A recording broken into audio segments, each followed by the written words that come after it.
Daddy जानुभएको थियो नफर्किने गाउँमा। बा गए, कहिल्यै नफर्किने गरी एकपल्ट पनि पछाडि फर्केर हेर्दै नहेरी।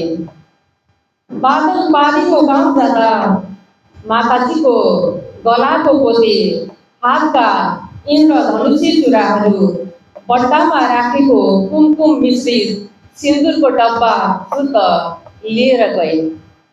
बाले त्यति मात्र लगेनन्, बाले त्यति मात्रै लगेनन्, मेरो शिरको ताज कर्ली कपाल पनि लिएर गए। बाढीमा सम्मोहन थप्ने मेरो मुस्कान पनि लिएर गए। लैजानै परेपछि किन लैजानु त्यो निर्दोष मेरो मुस्कान, निष्फिक्री हाँसो, बाल सुलभ चञ्चलता, बरु लैजानु नि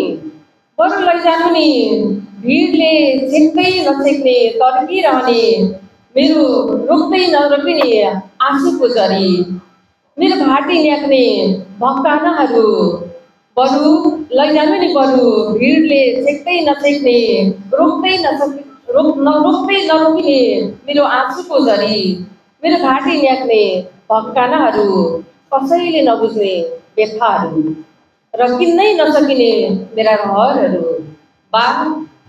बा तिमी एक्लै गएनौ, रित्दै गएनौ, उदासी दिएर छोरीलाई लगेका छौ जीवनका सारा ऊर्जाहरू। धन्यवाद।